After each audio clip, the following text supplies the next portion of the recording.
Hi all.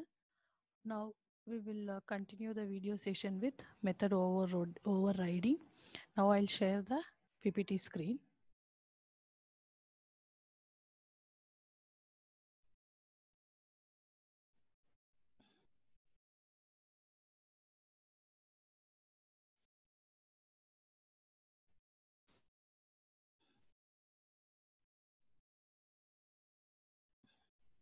Hmm.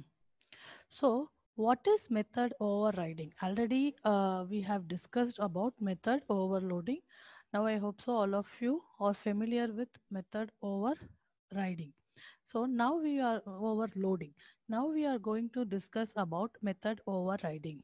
When this concept method overriding will come into the picture means when you are going to use inheritance concepts in your Java application.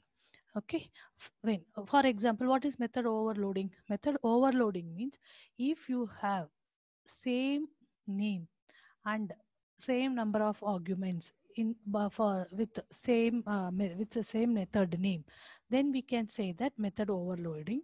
We have discussed one example. For example, add of float comma float, add of int comma int. Okay, so like that if you give, that is called method overloading. When you are what is inheritance? Inheritance means one class derive the properties of another class. Okay, from where it is deriving, that class is called parent class or base class or superclass.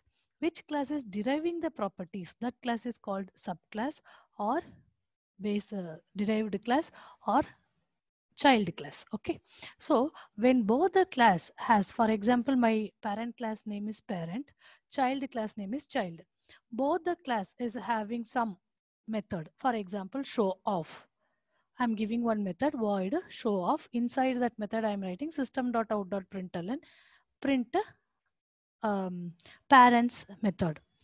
Just I'm giving child class, class child extends parent. Here also I am giving void show off. Here show off is the method name is show off. Then if you see the argument, no argument, signature, if you see just open bracket and close bracket, all are same.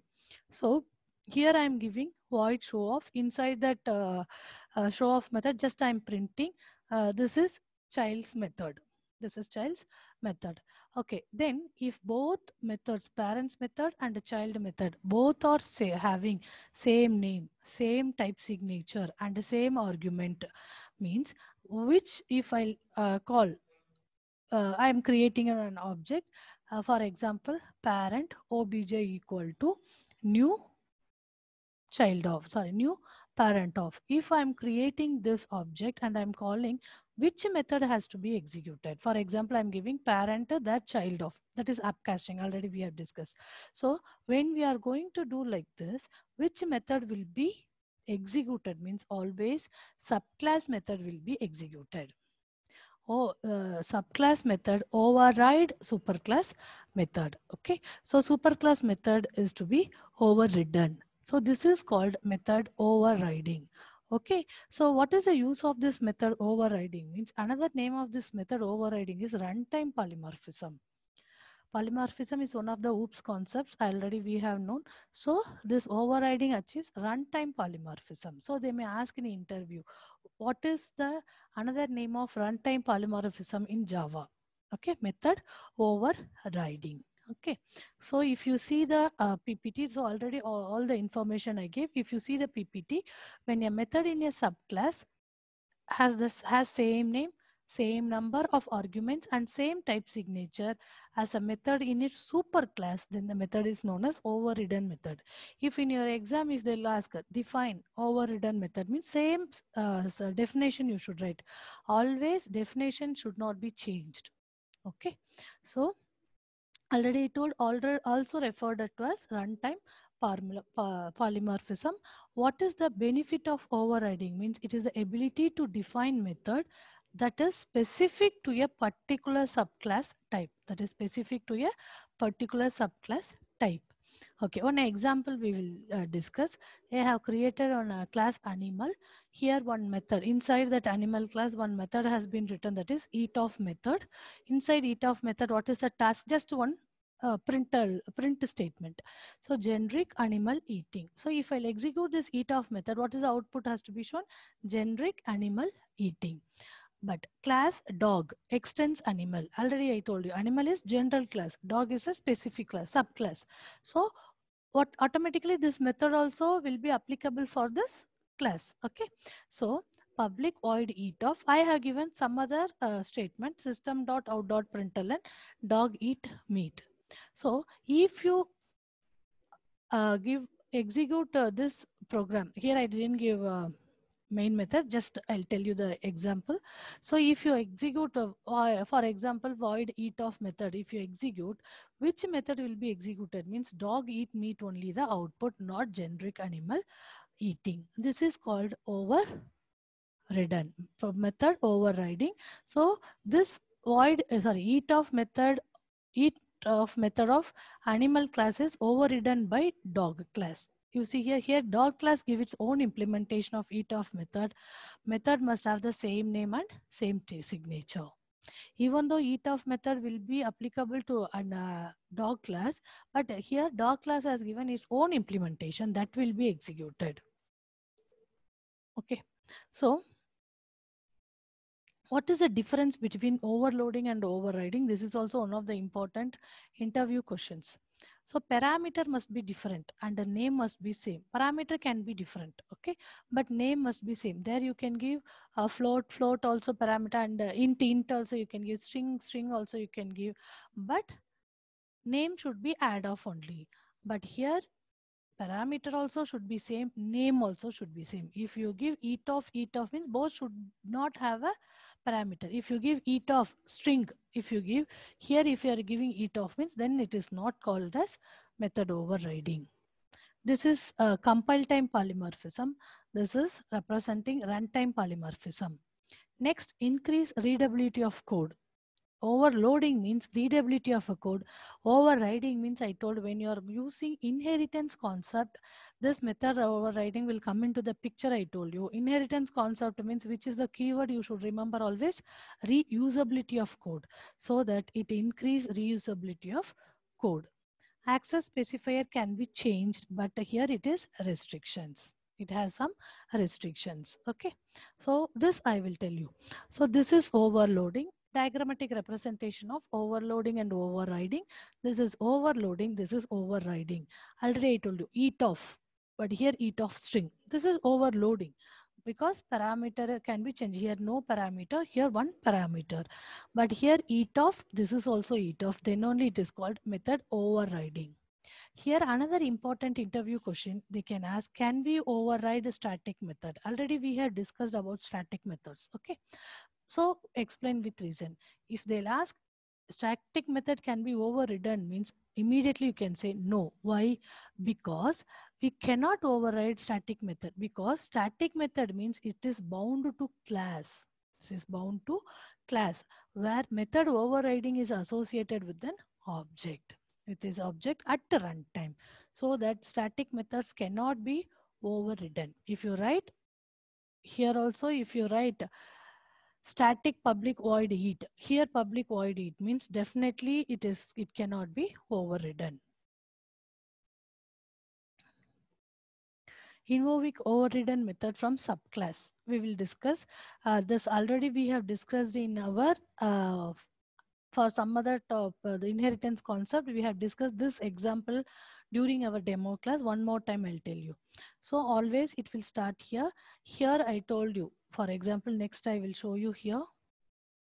This is upcasting.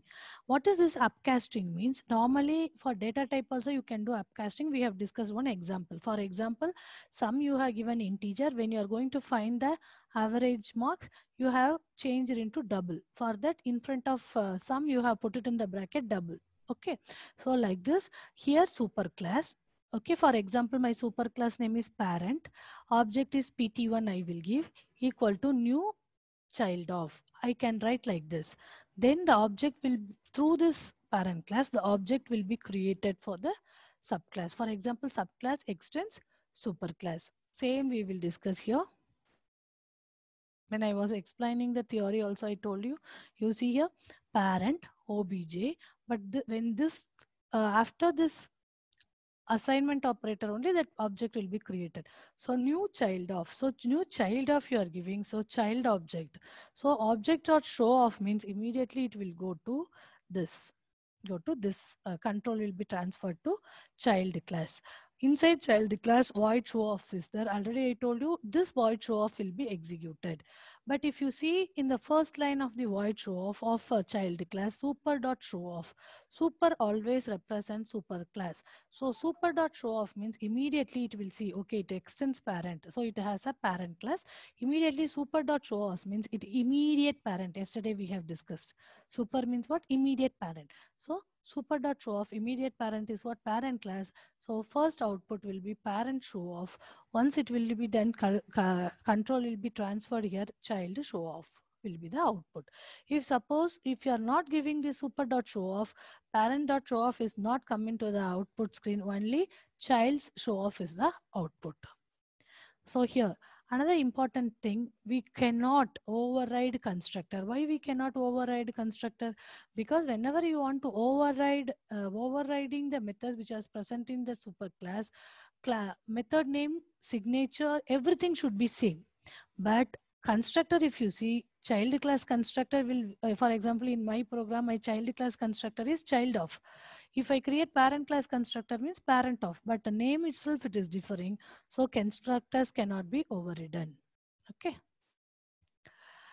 Next to final keyword.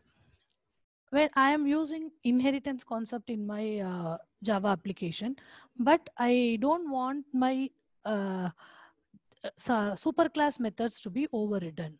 My superclass methods to be overridden. What I have to do? Then we have to use the keyword final. That is final, normal word, final. It is a keyword. That is, if you give, if your parent class is name is parent, so class parent, if you give final class parent means that class cannot be, first of all it cannot be extended, that means it cannot be inherited.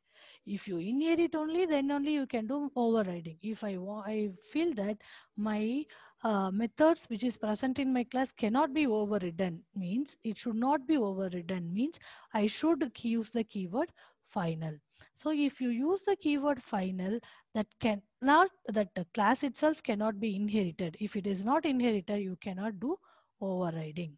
So not only class, if you want, you can make your method as final. You can make your variables as a final. Okay. Here we will just see, when a class is declared as final, it cannot be extended further. Okay, so final class student. If you give final class students, here what we have given, class books extend student. If you run this program, immediately you will get an error. You will get an error. Okay, so for example, class books extend students. Extend student means what? Student should be a parent class. But what I have given here, final class. So it should not be extended. So if a complete program I have written hardly, then I will execute this program. Once I will execute this program, immediately the JVM will throw me some error. What is the error? Means you see here, error cannot inherit from final student class book extends students, because this class is declared as final. So don't forget, when the class cannot be inherited, they may ask in interview. Once the class, in the class statements, if you use the keyword final, that class is considered as a final class. It cannot be inherited at all. Method also can be declared final. So if you declare the method as a final, that method cannot be overridden. Here we will see. Here class student only. I didn't give final for class, so it can be extended. So I have given class books extends students. This is correct.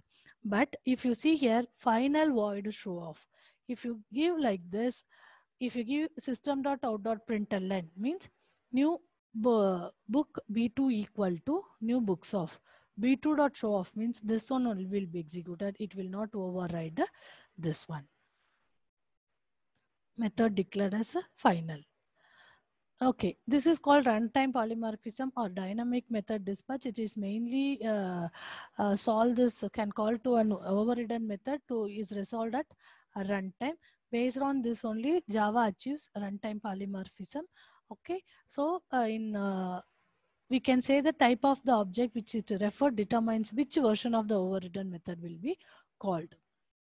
This is upcasting we have discussed. Now I will tell you. Already we have known if I a normal variable I have declared int a comma b comma c. If I'm writing a equal to 5, b equal to 6. If I'm writing c equal to a, so immediately what will be done? C will get 5 value. Like that I can assign the values to the variable. One variable's value to other variable. So like that, is it possible for us to give the reference from one object to other object? We can store one object on the other object reference or not? Yes, it is. It can be done. This is the example for this. Please students, each and every topic, topic we are discussing the concept, immediately we are discussing this program. So I told you how to execute the programs through Eclipse also. So please, each and every program, please understand the concept. Immediately you execute and show, then only you can be thorough with the logic, thorough with the concept also. So here you see public static void main game gm equal to new game of. Here both are same, so no issue. So game of is my parent class because cricket is extending game. Sorry, cricket is extending game. Cricket ck equal to new cricket of. So it represents this. Gm dot type of. Gm is the object of a parent class game. So gm dot type of means this method will be executed. Here no overriding, nothing. No, don't confuse. Just this method will be executed. So what is your first output will be stored in your console? Indoor and outdoor. Indoor and outdoor. Next, ck dot type. Ck is what? Which is a class object? Cricket class object. So this method will be executed.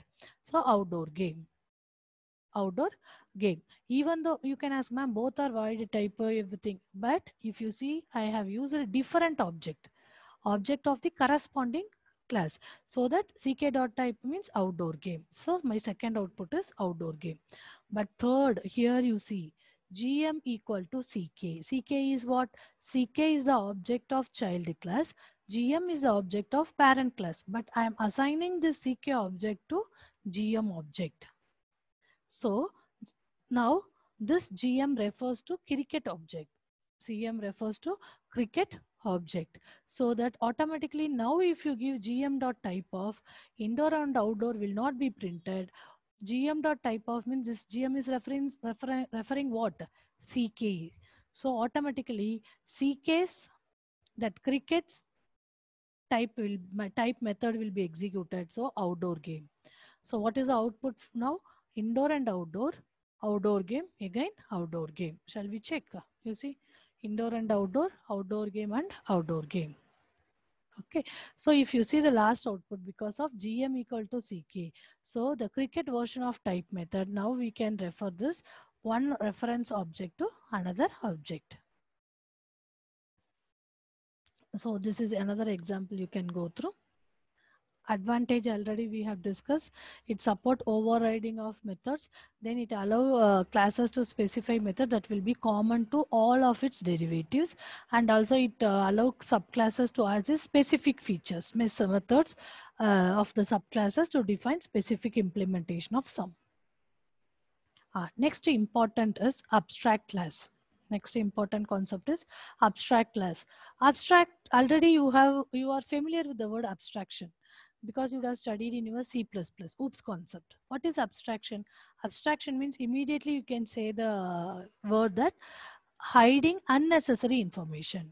Hiding unnecessary information. So here also, for example, if what is the implementation task, that and all no need. Just you will give one method name.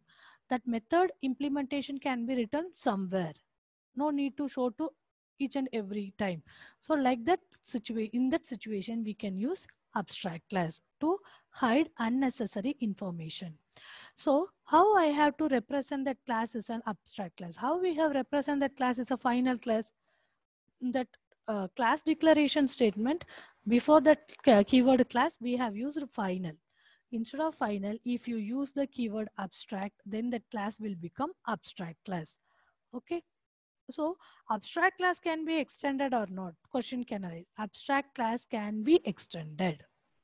Abstract class can be extended. So if you create abstract class first, something open braces, closed braces, inside that you write. Next, class second extends first, possible. But, first I told you, first ft equal to new first of, not possible. That means what? Abstract classes cannot be instantiated. That means object cannot be created in the abstract class. That should be. Final class cannot be extended. Abstract class cannot be instantiated, which are important interview questions. So abstraction is a process of hiding the implementation details and showing only the functionality. Functionality means what? Just I will give abstract add of method. Abstract class can have only abstract methods or not. No need. Abstract class can have abstract methods or non-abstract methods. Okay. I told you the points. Na? Java abstract class is a class which cannot be instantiated. Don't forget. What is the why we are in need of this abstract class means is for, to function as a base for the subclass. Example, immediately one example. Okay, public abstract class, my abstract class. Then this my abstract class is an abstract class. If you create my abstract class, my class instance or M1 equal to new my abstract class of, if you want to instantiate means it cannot be happened, it will give you the error. So some of the points to remember regarding abstract class must be declared with an abstract keyword. So I thought this is an abstract class. Just like that I have created a class my abstract class means it is not just a class. If you use the keyword abstract my abstract class, then it is called as abstract class. It cannot be instantiated, I told you. It can have abstract and non-abstract methods. I told you already. It can have constructors and static methods. It can have constructors and static method. My abstract class of you can create as a constructor. Next, abstract method in Java 1 example I'll tell you. Abstract class bike, abstract void run. Here if you observe, abstract void runoff is there. Implementation is not there, you see. If you write implementation here, this is not an abstract class. It will show you an error. Only declaration. Next, class Honda 4 extends bike. Already I told you abstract class can be extended. Extends bike. So bike is my super class. Honda 4 is my child class. Void runoff. Here you have declaration, here you have implementation. Just I'm printing running safely. Public static void main. Here this line you observe, bike obj equal to new Honda 4. So bike obj equal to new Honda 4 means here bike parent class object equal to I'm creating for which one? Subclass, because I told you for bike, if you give here bike of means it will give you error, but I can create an object for a child class. So object dot run means immediately which will be executed, system dot out dot println running safely will be executed. So this is your output. This is another example. Here I have public static void main. This line usually how we will write now, bike obj. Then you can write like this, obj equal to new Honda of. So only one parent class, two subclasses you see. My abstract class banker, but it is a parent class. SBI also subclass, PNB also subclass. So by using this bank parent class, I can create an object for both SBI and PNB. But I can't give new SBI of PNB of, like that you can't give. So that here I'm changing bank B. So B is an object for, B is a reference, not an object now, because if you, after this new keyword, if you use only, that will become a object. I told you already, new keyword is used to create an object. Now if you give, what will be happened, ma'am? Bank B, just B is a reference for a class bank. B equal to new SBI of. Now B is an object created for SBI. System dot out dot println B dot get rate of interest means B dot, which is here. This get rate of interest will be executed. That method will be executed. So return 7. So 7% is the answer. So B is a reference. Now I'm changing the reference to create object for PNB. So PNB means return 8. 8% will be printed. So output of this program is 7% and 8%. If you execute and show in your Eclipse, you can see this output. This is about abstract class. Interface is important concept. Interface, package, what is object class. These three we will discuss in next video. There we will finish our first module. Thank you.